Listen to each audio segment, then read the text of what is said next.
do it and have that kind of connection. It doesn't take enormous skills or anything else. It's innate within us. And with dogs, we grew up together. We could absolutely have that connection without, putting ourselves, saying, I'm the trainer, you have to listen to me. If we really listen to ourselves and work as friends, you'd be amazed at the results. And I know I've done it for 30-some-odd years, and it's fascinating to see when it really comes together that way. Oh, yeah. It sounds like you've been doing it for a number of years and doing it quite well. So what was one of the worst cases give us like a training nightmare that you had? I'm sure that you've had some stories of a nightmare or something that you wish you had done differently. We've all got our stories in our different jobs of things that we wish we had handled differently. So give us one of those of a case where you didn't handle it quite the way that you wish you had handled it, and how would you have handled it in hindsight now? Oh, let's see. There's actually probably quite a few. Sometimes I'm kind of reluctant to think back 25, 30 years ago to when I first started out. But I will tell you there was one situation which was a Neapolitan Mastiff. And if you don't know what that is, it's they're tremendous heads, and this dog weighed about 200 pounds. It's imported from Italy, Sicily. It was a family that had it. This dog was just unruly. So if you can imagine a 200-pound unruly toddler in your house just wreaking havoc, this is what was going on with this dog. And so, of course, I came in thinking, no problem, I can handle this.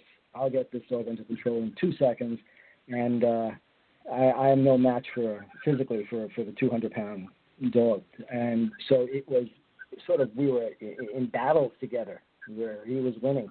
If I were to do it all different now, it would be a totally different approach with that. But that was one of the experiences that I had. I mean, that dog would toss me around like a rag doll. There had been other situations where a lot of it is actually seeing situations where they shouldn't be in the first place. So I had an example of a family who had a baby and they had a small dog, and this dog just did not like the baby at all. And we were talking about babies before, and they would actually leave the dog alone in the room with the baby, and fortunately nothing ever happened. But I wish I was more insistent that they not do that and really explain more why they shouldn't do that. But I was just sort of starting out, and I didn't want to be too forward, and I was trying to train it. But honestly, that I probably would never do again. It's you don't want to take that chance ever with that. Wow. Now you actually just made me think about something else too. Whenever I see the show dogs, they're usually like the bigger to the medium-sized dogs. Do we ever see like Chihuahuas and Pekingese and some of those little smaller dogs being more show kind of animals, or are they less show animals? Oh, no, they're there. They're different groups. There's a toy group, which would include Chihuahuas and the Pekingese and the Yorkshire Terriers and the Maltese. They're quite popular, actually, in the show world. And there's, especially with the amount of grooming that has to be done with them, the hours and hours of fussing with their fur on the tables and having the groomers do it. It's an art form. It really is an art form, and it gives the groomers an awful lot of credit for being able to do that. But they're quite popular there. The more popular ones that we see on the shows are the ones that are more majestic looking and bigger. But the dog shows encompass the whole range of small to large in that. Oh, and now you say that, I do think I've seen a couple of the Pekingese and the ones that you're talking about with got their hair done and everything of that nature.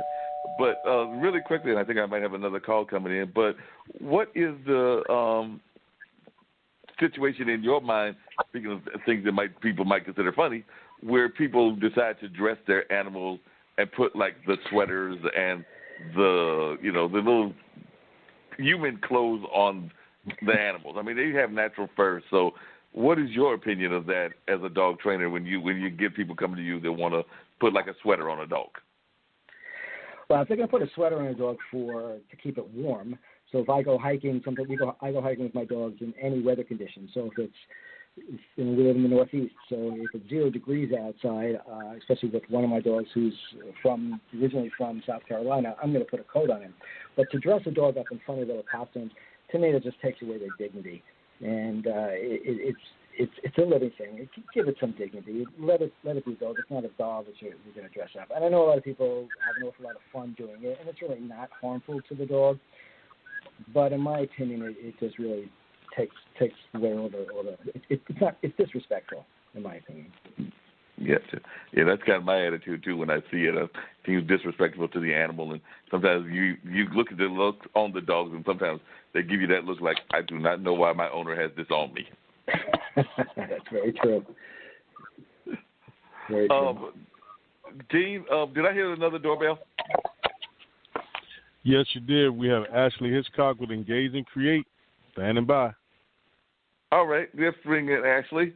I'm glad she was able to call. I was actually just texting Nicole, her partner in crime, so I'm glad she was able to get on there. Hey, Ashley, how are you doing? I'm good, Mark. How are you?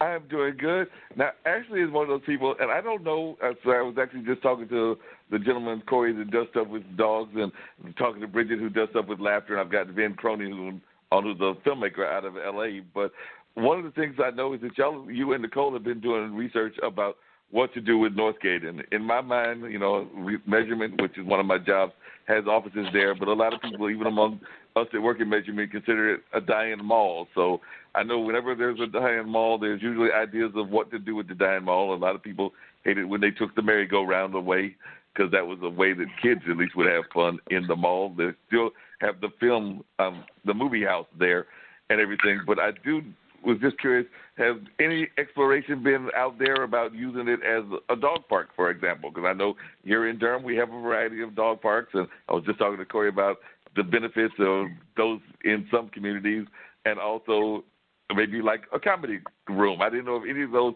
were things that had come up in the research with Engage and Create and some of the research y'all have been doing as to what to do with this mall. It was a family mall, to give a little history, for a number of years, founded by a family.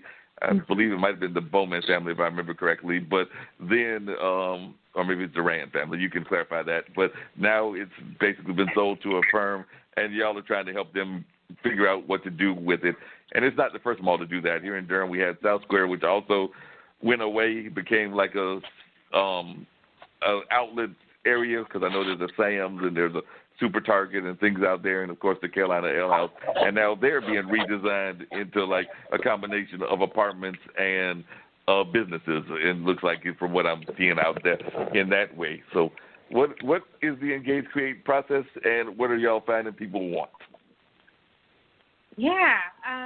So our role kind of with Northwood, who is the developer that bought Northgate about a year ago, is to figure that out. We have gotten a lot of great feedback so far. We do have a survey for, people that are able to kind of show up and meet with us, or, if people are just able to at least fill it out and tell us.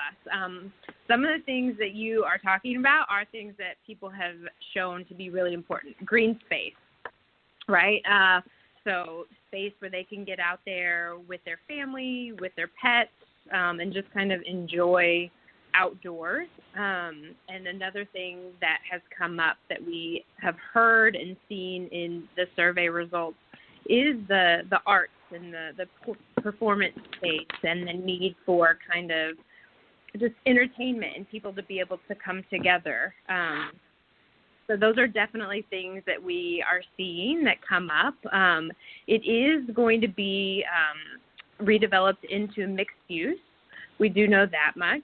So we know there will be a combination of, office space and living space and kind of communal public space for people to come and enjoy.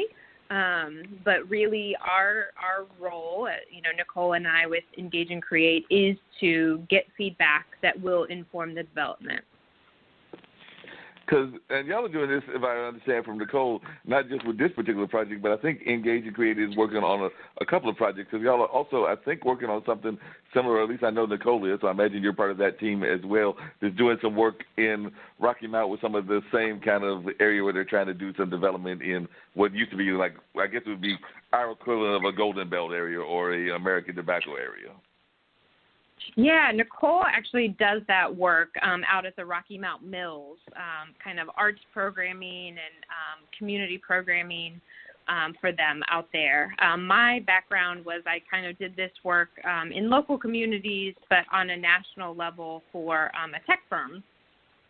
Before I lived in Durham, I moved away because I like to say I unfortunately or fortunately married a New Yorker, so we moved away for a few years to take care of his parents and then moved back. So I'm kind of excited to do that work here. Yep. What was it like doing that work in New York? Because like I said, Corey, you're out. That's my dog guy. You're out of the New York area, right?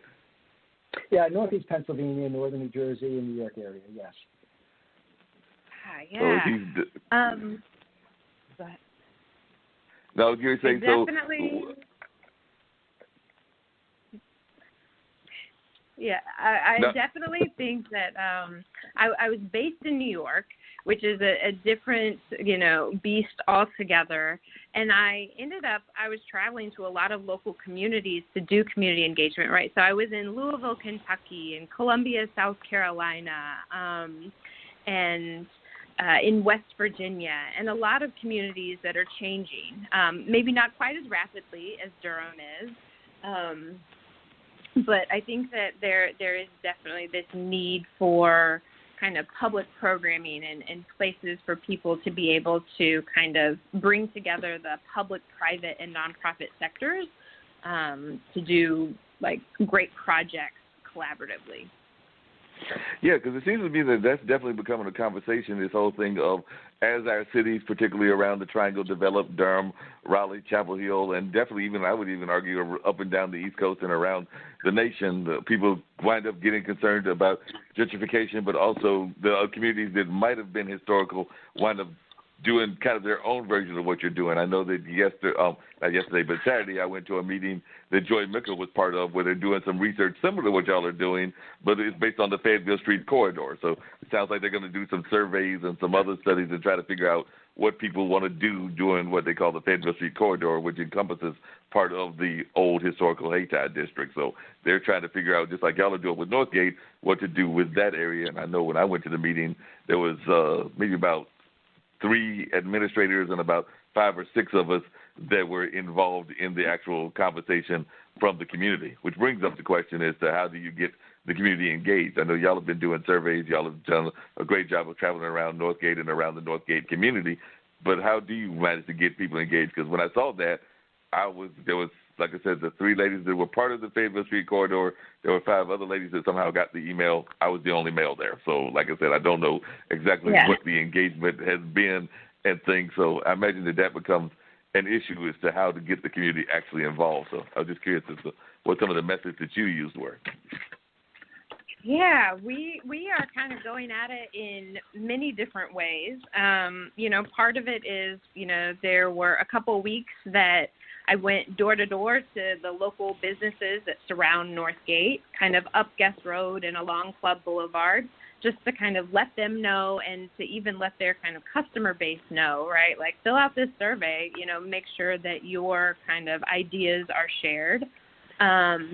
Everything from meeting with the tenants of Northgate to kind of keep them informed, reaching out to the, surrounding neighborhood associations and showing up to their meetings, but then tapping into, the social media, right, and making sure that people have access to the information online so that they can get to it. If they can't get to us and show up to a meeting, at least they can kind of, fill out the survey. And I will plug that survey. Yes, please do. Because we have it in English and Spanish. It's tinyurl.com/NorthgateENG. That's the English version. And then it's the same website, tinyurl.com/NorthgateESP, and that's the one in Spanish. And so we are really just trying to make sure that that survey gets out. Like that is, we obviously like people to come together because